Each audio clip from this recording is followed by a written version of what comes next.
Hi, welcome to my channel, Fashionista Liza G. So it's been long time that I did not post a full video. Although I'm posting every now and then short videos, but it's my first time to post a full video again. This is a special request from my growing subscribers. Thank you very much for watching my shorts and for following me also in my Facebook. So yeah, this is about the RF machine that I posted in my short. So ipakita ko sa inyo yung RF, 'di ba? I-demonstrate ko daw. Okay, so yung RF machine ko ay hindi siya yung fancy, yung mamahalin. Ano siya? Mumurahin siya actually. So, mumurahin yung RF ko. Ito siya. Ito siya. Meron siyang lagayan pag hindi mo ginagamit. 'Di ba?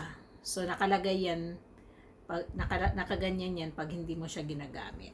So, meron siyang charger. Kasi, iti-charge mo siya, tapos, pag ginagamit mo siya, full charge dapat. 'Di ba? Para ma-enjoy mo talaga yung pag ma-massage mo sa yung mukha. So, ito, meron siyang power on. Uy, huwag mo akong ipapahiya. So, meron siyang power on.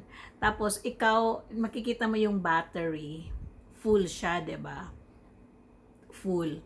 So, ikaw, kung gusto mo, low, may nakalagay dyan na L, pwede naman. 'Di ba? Kung gusto mo ng medium, yung medyo pwede namang i-press mo lang itong button para maging M siya. Pero pag gusto mo siyang high, meaning to say like a bit stronger, i-press mo to, tapos magiging H na siya beside the battery. 'Di ba? So, bawat kulay niya, meron siyang trabaho, 'di ba? Yung bawat kulay. Yung first color niya, hindi ito yung first color niya. Yung first color niya, ito ba 'yun? Basta, yung first color niya ay cleanser, 'di ba? O tama yung red. Nililinis muna niya yung mukha. So, bago pala tayo magtuloy sa mga kulay-kulay, i-off muna natin to. Meron pala siyang gel na partner. Ito yung ginagamit na RF gel. Pero yung sa akin, yung brand niya ay Miko. Yeah. Miko. Ito siya. Yung RF gel. Kaya bago ka mag ganyan, lagyan mo muna siya ng gel, yung mukha mo. Nilalagyan ko yan ng gel. Syempre upward, laging upward talaga. Tapos dito, nilalagyan ko siya. Yung tatamtamang amount lang ng gel kasi pwede mo naman siyang lagyan ulit pag nararamdaman mo nang medyo nagde-dry na siya sa kakamassage, 'di ba? Ayan. So, as I've said, yung first color niya ay ito, panglinis, 'di ba? Panglinis siya. So, upward lang siya, 'di ba? Tapos yung focus ko kasi, kaya ako mag-RF, itong mga fine lines ko dito, 'di ba? Tapos yung nagsasag ko na face, yun yung focus. Yung focus ko. Akala ko hindi ko napindot yung on ng video. Hindi na talaga ako marunong mag-video. Tapos, yun yung focus ko. 'Di ba? Tapos dito, syempre meron tayong mga fine lines dito. Tapos, yung next color niya, which is blue, ang ano niya, ang trabaho niya sa mukha natin ay para sa mga acne. Kaya kaya din ako nag-RF dahil nga sa aking hormonal imbalance, dahil nag-ano nga ako nag tawag dun, nag-menopause, 'di ba? So nagkakaroon ako ng maraming acne. Meron na naman ako ditong bago, pero hindi na siya katulad dati na no space for new pimple. Dahil nga dito, parang pinapatay niya ba yung ano, yung yung ganyan. Ginaganyan ko kasi, dinidiin ko yung sa part ng may acne. Hindi na siya nagkakaroon ng ano. Dito kasi ako tinatamaan ng acne, at saka dito, ewan ko ba kung bakit. So, itong blue ay para sa acne. Tapos, yung next color ay para sa mga dark spots. Okay. Ako, meron akong ano dito, dark spot, na napaka-annoying niya. Wala na. Nag-light na siya dahil nga ginaganyan ko yan. Ginaganyan ko. Tapos yung mga dark spots ko dito, ginaganyan ko siya. Ipipikit nyo lang yung mata nyo kasi syempre meron siyang ano, parang laser, 'di ba? Pero hindi ko pwedeng ipikit ang mata ko kasi nagbi-video ako. Daming alam talaga. So, yun. And next, yung ano, ito ay para to sa mga saging, ano, mga saging at papaya. Yung syempre kasi tumatanda na rin naman tayo, di ba? So, yan mo lang yan. Ito yung pinakamatagal kong ginagawa, yung last. Kasi para na to sa pag, ano, yung ano ng ating mukha, maging firm. Inaano ko kasi itong ano na to, yung mga lines na to. Alam nyo ba na ano pa lang naman to kailan ba ako nagkaroon nito? Nagkaroon ako nito siguro mga 2 months ago, 'di ba? Tapos ginagamit ko siya 3 times a week, 'di ba? 3 times a week ko siyang ginagamit. So after kung ano, nilalagyan ko nito, tapos magma-massage ako. After kung mag-massage ng face ko, nilalagay ko na yung kung ano man yung moisturizer na nagamit natin talaga. By the way, ito siya, malagkit to. Malagkit, kaya kailangan punasan mo siya ng wipes na 0% alcohol. Yung hypoallergenic ng para sa bata. Yun ang ipahid nyo sa mukha nyo bago nyo siya lagyan ng ano nyo, ng tawag dito, ng moisturizer.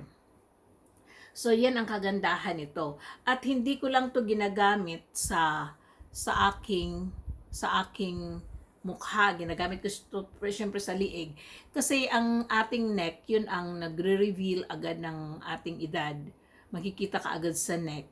Pwede rin to sa mata, sa mga dito, yung mga dito. Pero, hindi ko siya isinasuggest sa inyo dahil laser 'di ba? Laser siya. So, another thing, 'di ba, ako kasi slim ako dati. Medyo ano ako, balingkinitan yung katawan ko. Tapos tumaba ako, kaya nung tumaba ako, nag-exercise huminto na rin ako mag-exercise, kaya naglulus na naman ako, kaya nagsasag siya, nagkakaroon siya ng cellulite dito. 'Di ba? Kaya nilalagyan ko siya ng Miko na RF gel, yung arm ko. Kasi parte din yan ng pag ano natin, yung mga nag-menopause, nagkakaroon ka ng mga skin discolorations. Kaya ayan, hindi pa pala siya patay, nakabuhay pa pala siya. So ganyan, igaganyan natin siya. Nakaganyan, So minamassage ko yan. Yung arm ko at saka yung legs, particularly dito sa may hita. Kasi pag nagsi-cellulite, nagkakaroon ka ng cellulite, hindi yung front ng legs mo ang nagkakaroon ng cellulite, yung in between, yung hita at saka yung back. yun ang nagkakaroon ng cellulite. Kaya todo ganito ako, ganyan ang ginagawa ko. Hindi naman ako pwedeng mag-demonstrate, 'di ba, nang naka gano'n. Kasi syempre tatanggalin ko yung pantalon ko, ganyan. So, imagine niyo na lang. Charot. Okay, so of course, kailangan full charge, sabi ko nga, dahil para hindi ka agad ma low bat, 'di ba? Habang ikaw ay nasasarap pang magmasahe ng magmasahe, 'di ba? So ayan siya. Medyo medyo ano ko lang 'to binili, sa Lazada ko lang 'to binili. Dahil lang na-influence lang ako doon sa friend ko sa Macau na ang ganda ng skin niya kahit ano na siya, kahit magkasing edad lang naman kami. Yun, maganda yung skin niya. Kaya naengganyo ako na bumili ng RF. Hindi siya mahal. Ano lang siya. Ito, hindi ko naman afford yung mahal na RF. So, sa akin sabi ko, siguro wala yun sa presyo. Nasa paggamit yun, kung tama yung paggamit mo. So, itong RF ko, nasa 200 plus lang siya. Tama, mga sabihin na nating 300. Pero hindi siya umabot ng 350, hindi siya ganyan.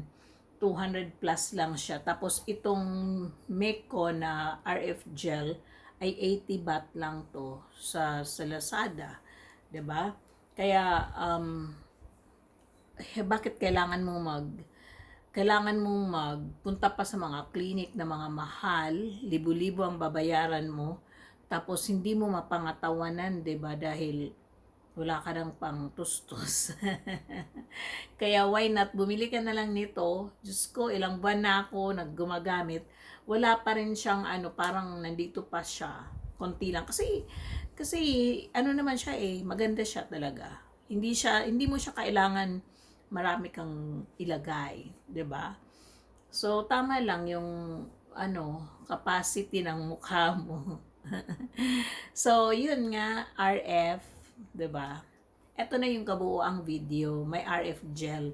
Kasi nga doon, minsan kasi, nilalagay ko dito yung gel. Nilalagay ko, saka ako ginaganyan.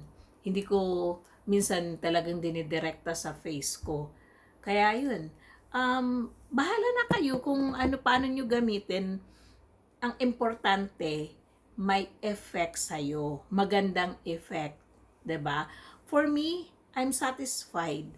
Kasi happy ako sa effect niya, kahit sa arm ko, kahit sa ito talaga yung dito. Mayroon akong itim dito. Kung titingnan niyo yung mga videos ko, ang dami kong mga blemishes. Pero sa awa ng Diyos, nawala siya nitong RF, 'di ba? So, yun nga, napagkatuwaan ko na mag-video habang nagganyan-ganyan. Tapos, it was short. Tapos, inano ko sa short video. Maraming nanood. Tapos, may mga nag-message sa akin sa Facebook.